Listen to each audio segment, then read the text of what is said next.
ખેતરોમાં વેરાયો વિનાશ।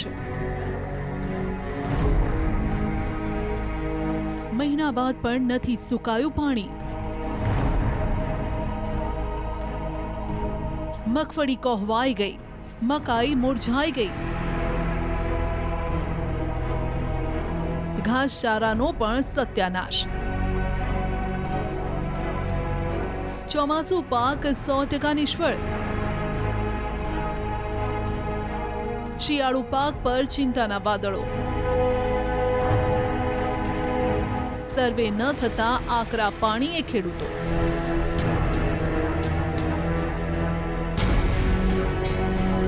મગફળીના પાકમાંથી નીતરી રહેલું આ પાણી માત્ર પાણી નથી, પરંતુ જો તંત્રને વેદના દેખાય તો આ ખેડૂતોના આંસુ છે। એક મહિનાથી ખેતરોમાં પાણી છે, ખેડૂતો મજબૂર છે।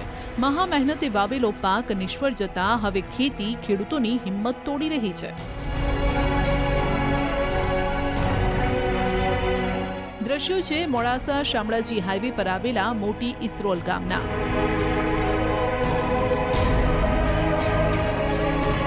અહીં ગામમાં હાઈવેની બાજુમાં 300થી વધુ વીઘા જમીન પર પાણી ભરાયેલું છે। વરસાદે વિરામ લીધાના દિવસો વીત્યા। સ્થિતિમાં માત્ર એટલો તફાવત જોવા મળી રહ્યો છે કે પહેલા અહીં કમર સુધીના પાણી હતા અને હવે ઘૂંટણ સુધીના પાણી પાકની અંદર ગરકાવ છે। લાંબા સમયથી પાણીએ ખેતરમાં સામ્રાજ્ય જમાવતા ખેડૂતોની સ્થિતિ વધુ કફોડી બની ગઈ છે। મોટી ઇસરોલ ગ્રામ પંચાયતમાં જે તળાવની આજુબાજુ જે જમીન આવી છે એમાં તળાવનું પાણી નીકળવાનો કોઈ માર્ગ નથી। એ માટે ખેતરોમાં ફરી વળ્યા છે અને 50 હેક્ટર જેટલી જમીનમાં પાણી ફરી વળ્યું છે। તળાવ વચ્ચે છે, બે બાજુ મગફળીનું વાવેતર અને મકાઈ વાવેલી છે। જિલ્લામાં ખેડૂતોએ મગફળી, મકાઈ, ઘાસચારાની વાવણી કરી। વાવણી બાદ પાક ખૂબ જ સારો દેખાતો હતો। ખેડૂતોને આશા હતી કે ચોમાસુ સિઝન સારી જશે, પણ માત્ર 3 દિવસમાં પડેલા 20 ઇંચ વરસાદના કારણે ખેડૂતોની દશા અને દિશા બંને બદલાઈ। ભારે વરસાદના કારણે ડેમ અને તળાવો ઓવરફ્લો થયા। પાણી નિકાલના અભાવે ખેડૂતોના પાકની પથારી ફેરવાઈ ગઈ। આરોપ છે કે તંત્રના પાપે ખેડૂતોને મહામૂલો પાક હવે ખોવો પડી રહ્યો છે। ચોમાસુ પાક સદંતર નિષ્ફળ ગયો છે। એટલું જ નહીં, આ પાણી ઓસરતા હજુ 2-3 મહિના લાગી જશે। તેવામાં ખેડૂતોને ભીતિ છે કે હવે શિયાળુ પાક પણ નહીં લઈ શકાય અથવા તો શિયાળુ પાક લેવામાં ઘણું મોડું થઈ જશે।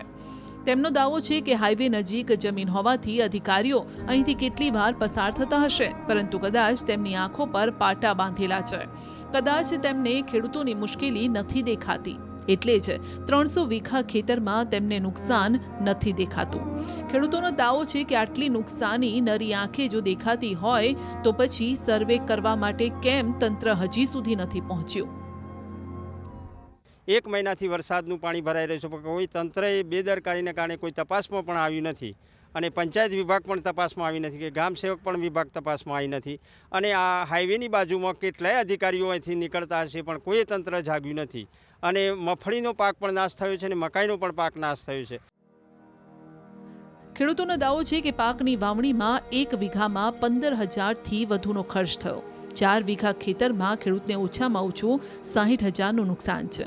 આવા 1-2 નહીં 50 ખેડૂતો છે જેમનો મહામૂલો પાક પાણીની અંદર છે। હવે કોઈ પણ અધિકારી અહીંથી નીકળશે તો ખેતરમાં નજર નાખશે તેવી ખેડૂતોને આશા છે। સર્વે માટે કોઈને આદેશ પણ આપશે તેવી તેઓને આશા છે।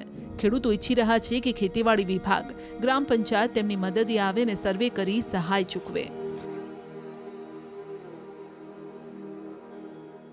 હજી સુધી અમારા ગામમાં કોઈ પણ પ્રકારનું અને મગફળીનું વાવેતર અને મકાઈનું બી વાવેતર છે, તેમ છતાંય આજે અમારા ઢોરો માટે પણ કશું મળવા પાત્ર નથી।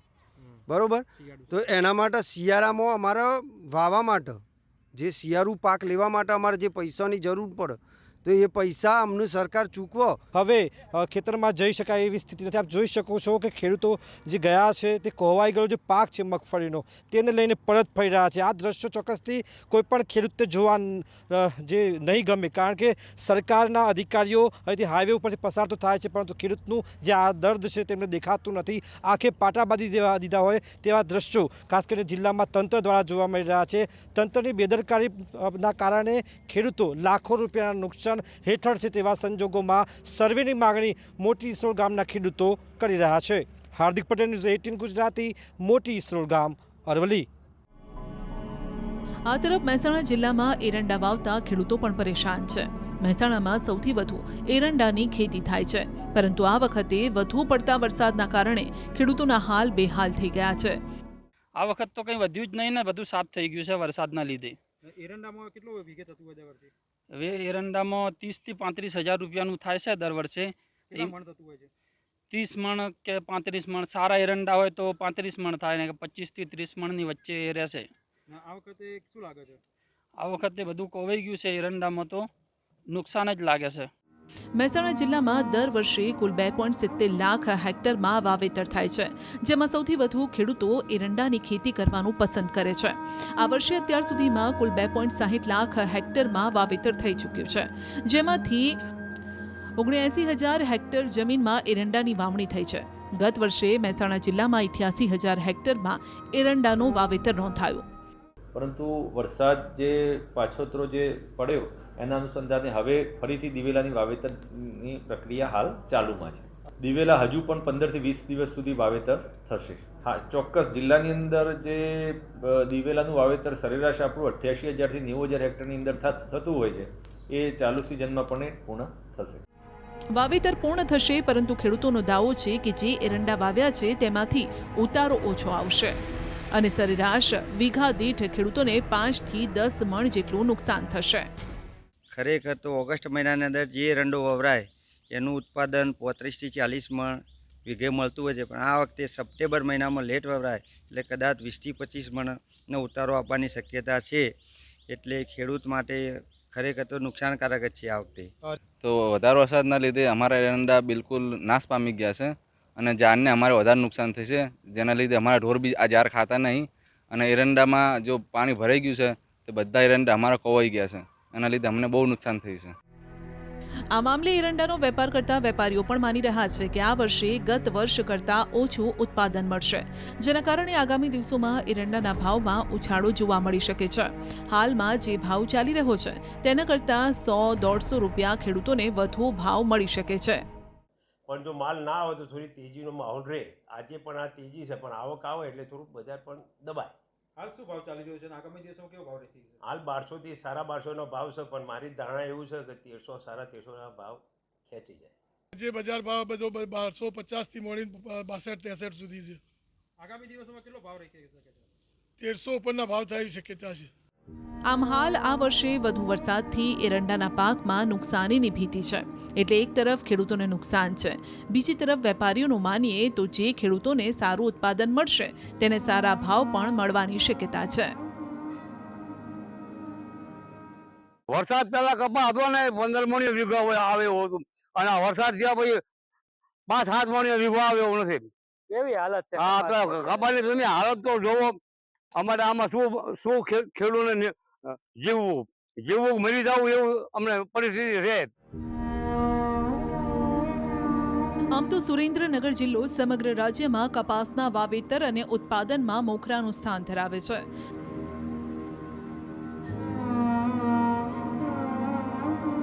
ચાલુ વર્ષે સુરેન્દ્રનગર જિલ્લામાં 5,86,917 હેક્ટર જમીનમાં વાવેતર થયું, જેમાં સૌથી વધુ કપાસનું વાવેતર 4,01,659 હેક્ટર જમીનમાં થયું છે.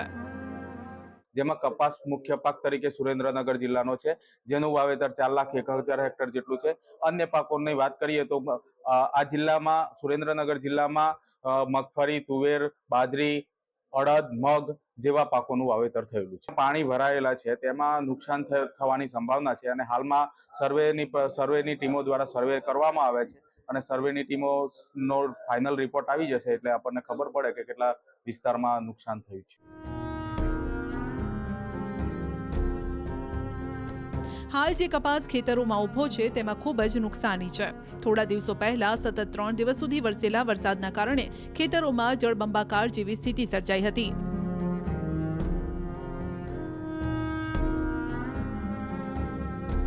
ખેતરોમાં સતત વરસાદી પાણી ભરાઈ રહેવાના કારણે મોટાભાગના કપાસના છોડ બળી ગયા હતા.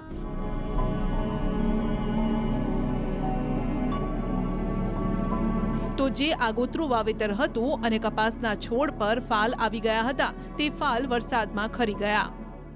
પહેલા 10 થી 12 મણીઓ વીઘો આવે એવું હતું, પણ હવે અત્યારે તો હવે 4-5 મણીઓ નથી આવે એવું રહ્યું. શું ભાવ મળે તો ખેડૂતને પોવાય એવું? હવે આ વખતે તો આટલું નુકસાન ખેડૂતને થયું છે, હવે એનું વળતર તો ન આપે તો કઈ નહીં, પણ હારા ભાવે નથી આપે. કેવા ભાવ હોવા જોઈએ? 2000 રૂપિયા હોય ત્યારે ખેડૂતને વળતર વળે એવું છે. હાલ કપાસના ભાવ માંડ રૂપિયા 1400 ની આસપાસ બોલાઈ રહ્યા છે.